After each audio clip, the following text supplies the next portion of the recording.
আমি চাই না আমার আদরের বান্দারা জাহান্নামে যাবে, কারণ আমি এদেরকে বড় দুর্বল করে বানাইছি। ওয়া খুলিকাল ইনসানু যায়ীফা, মানুষের মতো দুর্বল কিছু বানাই নাই। এই মানুষ এতটাই দুর্বল, সূর্যের গরম সইতে পারে না, মশার কামড় সহ্য করতে পারে না।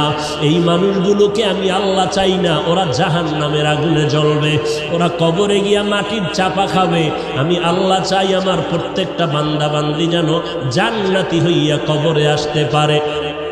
এরপরেও যারা মেজাজটা গরম করিয়া দুনিয়ার মোহে পড়িয়া আমি আল্লাহর সাথে গাদ্দারি করিয়া আলেম ওলামাদের বিরুদ্ধে চলে যাবি, তোরা একটু শুনিয়া রাখ, আল্লাহর কোরআনের ঘোষণা শুনিয়া রাখ। আল্লাহর কোরআনটা কেমন সত্য, আজও পর্যন্ত কোরআনের চ্যালেঞ্জ কোনো বেঈমান গ্রহণ করতে পারে নাই। আজও পর্যন্ত কোরআনে একটা ভুল কেউ বের করতে পারে নাই।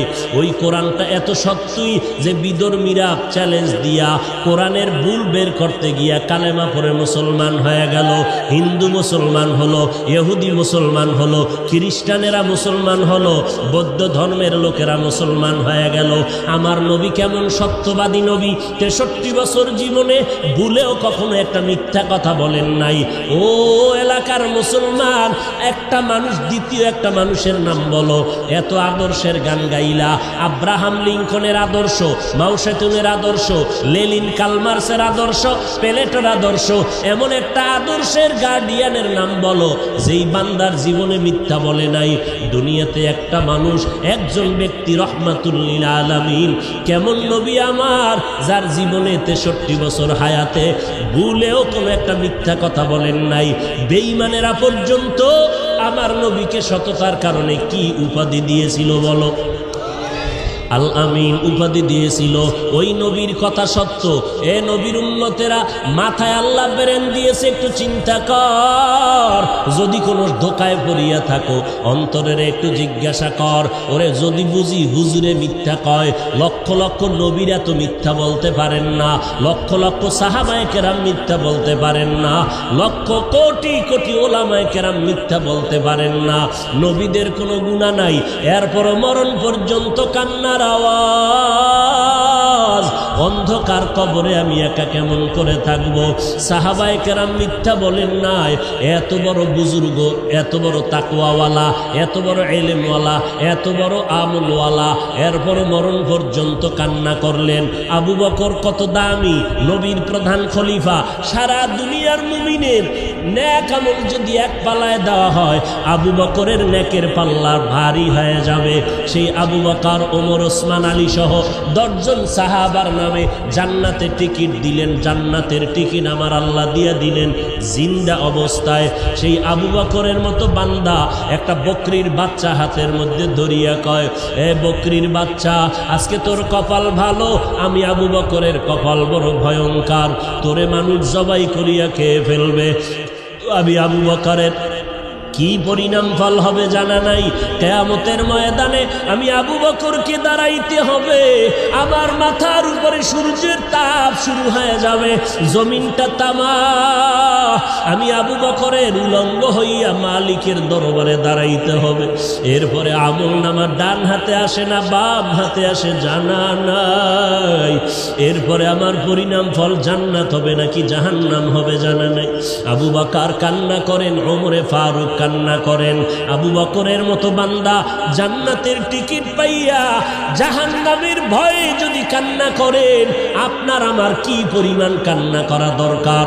এরে বান্দা, আল্লাহ তো এই কথা বলে না, সব দুনিয়াদারি বাদ দিয়া, চাকরি বাদ দিয়া, লেখাপড়া বাদ দিয়া, বিয়া শাদী বাদ দিয়া শুধু আল্লাহরে ডাকো।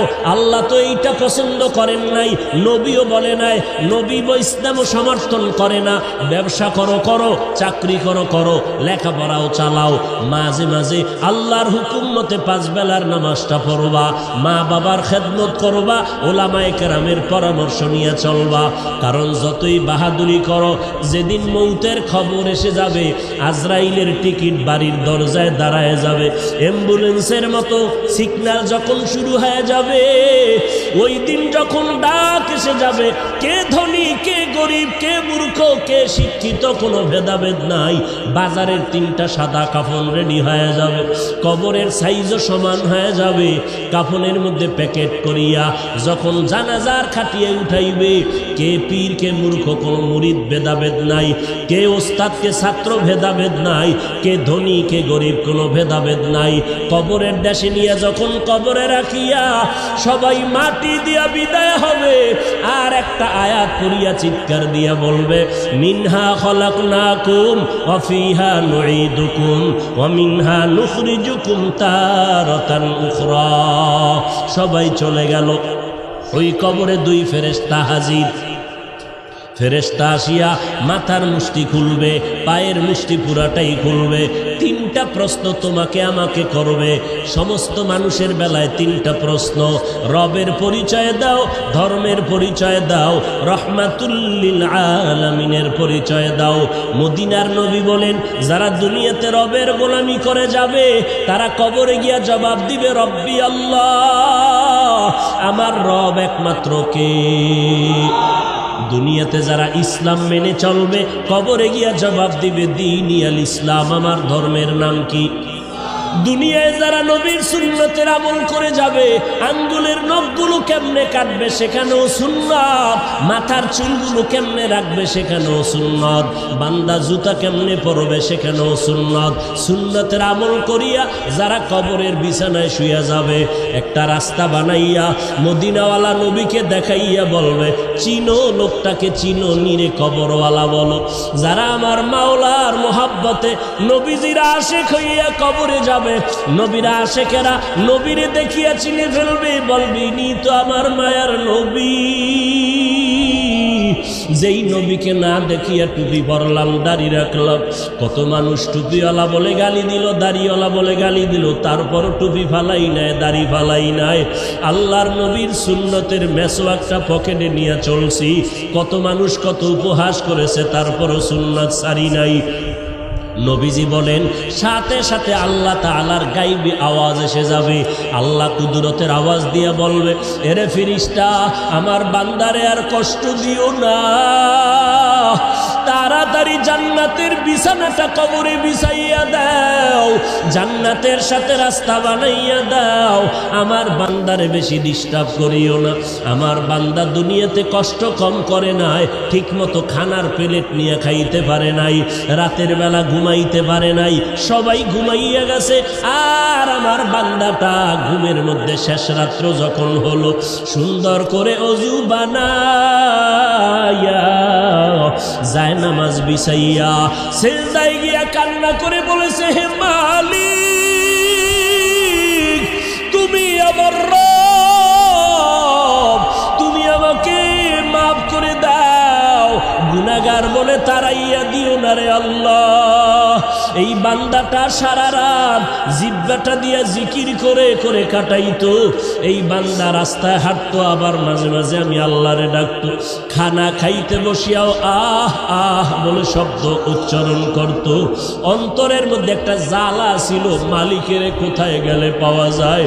এই বান্দা আলেম ওলামা পাইলে দৌড়াইতো, কোরআনের বয়ানের আওয়াজ পাইলে দৌড়াইয়া যাইত। এরে খালি কান্নার আওয়াজ। আল্লাহ পাক বলবে, আর দেরি করিও না, তাড়াতাড়ি আমার বান্দারে ঘুমের ব্যবস্থা করে দাও।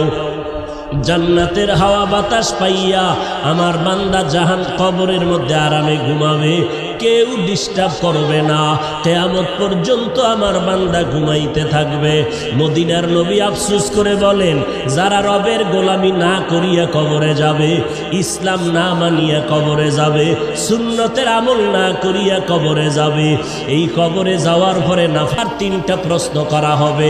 রবের পরিচয় দাও, ধর্মের পরিচয় দাও, রহমাতুল লিল আলামিনের পরিচয় দাও। যখন এই প্রশ্ন করা হবে, মদিনার নবী আফসোস করে বলে, গুনাহগার তো জবাব দিতে পারবে না, শুধু একটা শব্দ বলবে, হা হা লা আদরি, হা হা লা আদরি। আফসোস, বড় আফসোস, আমি কিছুই জানি না, কিছুই জানি না। নবীজি বলেন সাথে সাথে আমার আল্লাহ গাইবী আওয়াজ দিয়া বলবেন, কুদরতের আওয়াজ দিয়া, এ কবরের ফেরেশতা, এই নাফরমানের আর সুযোগ দিয়া লাভ নাই। আমি আল্লাহ দুনিয়াতে কম সুযোগ দেই নাই। আমার দেওয়া চাঁদের আলো, সূর্যের আলো ভোগ করলো, আমার দেওয়া পানি, আমার দেওয়া বাতাস, আমার দেওয়া নদীর মাছ, গাছের ফল খাইয়া, জমিনের ফসল খাইয়া এই কপাল পোড়া একবারও আলহামদুলিল্লাহ বলে নাই। ওলামায়ে কেরাম পায়ে ধরে ধরে নামাজের কথা বলতো। এই নাফরমান গুনাহগার আজান শুনিয়া একবারও মসজিদে গিয়া নামাজ আদায় করে নাই। এমন কপাল পোড়া, নিজেও টুপি পরে নাই, যারা টুপি পরতো তাদেরকেও পছন্দ করে নাই, নিজেও দাড়িটা লম্বা করে নাই, যারা দাড়ি লম্বা করতো তাদেরকেও পছন্দ করে নাই, নিজেও পর্দা করে নাই, যারা পর্দা করতো তাদেরকেও পছন্দ করে নাই, নিজেও পাগড়ি পরে নাই, যারা পাগড়ি পরতো তাদেরও পছন্দ করে নাই, নিজেও আমি আল্লাহর জিকির করে নাই, যারা জিকির করতো তাদেরকেও পছন্দ করে নাই। এই নাফরমানকে আর সুযোগ দিয়া লাভ নাই। এখনই কবরের মধ্যে জাহান্নামের বিছানাটা বিছাইয়া দাও, জাহান্নামের সাথে রাস্তা বানাইয়া দাও। জাহান্নামের আগুন কবর ভরে যাবে, একটা না, দুইটা না, 70 থেকে 99টা সাপ কবর এসে ভরে যাবে। মদিনার নবী বলেন, ও দুনিয়ার মানুষ, জাহান্নামের কথা যখন কানে আসবে, আল্লাহর কাছে ক্ষমা চাওয়ার চোখের পানি ছেড়ে তওবা করো। এর বৃদ্ধ বাবাজি, ও পর্দার আড়ালের মা বোনেরা, ও যুবকেরা, কয়দিন আর যৌবনের বাহাদুরি করবা? এই দুনিয়া কিছুই না। ওরে আমার মাওলার ধরা তো বড় কঠিন। এই মহামারীতে কত প্রাণ চলে গেল রে বাবা। ওই সাদা কাপড়ের প্যাকেট যেদিন হয়ে যাইবা, কে আপন কে পর কেউ সাথে নাই, সবাই জামাটা খুলিয়া বেলেট দিয়া গেঞ্জিটা কেটে রেখে দিবে। ওই মাটির কবরে যখন নিবে, কেমনে তুমি কবরে একা একা থাকবা? আজকে বাতি ছাড়ায় অন্ধকার রুমে একা থাকতে বড় ভয় পাই। ওরে আল্লাহর বান্দারা, একটু নিজের গুনার দিয়ে তাকাইয়া তওবা করো, আর আমার আল্লাহকে ডাক দিয়া বলো, হে মালিক, এই ময়দানে আমার মতো অপরাধী কেউ নাই। কপাল বুঝি পুড়িয়া গেল, গুনার কারণে দিলটা পাথর, চোখে পানিও নাই। আয় আল্লাহ, দিলটা নরম করে কান্নাওয়ালা চক্ষু দান করে দাও। আমার আল্লাহর ধরা বড় কঠিন। অন্ধকার কবরে বান্দা যখন যাবে গুনাহগার, আল্লাহর নবী বলেন, আমার আল্লাহ রাগান্বিত হইয়া কুদরতের আওয়াজ দিয়া বলবেন, এরে কবরের মাটি, এই গুনাহগারের দুই পার্শ্ব থেকে জোরে জোরে চাপ দাও। এত জোরে চাপ দিবে পাঁজরের হাড্ডি চুরমার হয়ে যাবে। ও আল্লাহর বান্দার একটা মশার কবর সইতে পারি না। ওই কবরের চাপ কেমন করে সহ্য করবি রে মুমিন? জাহান্নামের ভয়ে যদি আম্বিয়ায়ে কেরামরা কাঁদতে পারেন, সাহাবায়ে কেরামরা যদি কবরের আযাবের ভয়ে কাঁদতে পারে, আমাদের কপাল কি পুড়িয়া গেল? না জানি কারো বরদোয়া কপালে লাগলো। চোখে কেন পানি নাই? জাহান্নামের ভয় নাই। ওরে চক্ষু দুইটা বন্ধ করে আল্লাহকে ডাকো, আর বলো, হে মালিক, গুনাহগার হইয়া ময়দানে বসছি, গুনাহ নিয়ে আর ময়দান থেকে ঘরে যেতে চাই না। আয় আল্লাহ, গুনার কারণে আমার হাত না পাক, আমার জিহ্বা না পাক, আমার চোখ দুটো না পাক। আয় আল্লাহ, আপনার মতো দয়াময় কেউ নাই।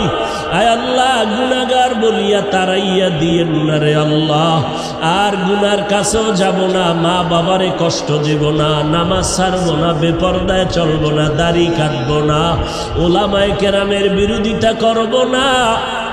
আজকে থেকে তওবা করে নিলাম, তওবার খাঁটি নিয়ত যদি অন্তরে থাকে, খাঁটি তওবার নিয়তে আমার মাওলাকে বলতে থাকো, দিলটা নরম করো, আল্লাহকে বলো, হে আল্লাহ আজকে থেকে তওবার খাঁটি নিয়ত করলাম, রিজিকের মালিক আল্লাহ, হায়াতের মালিক আল্লাহ, ইজ্জতের মালিক আল্লাহ।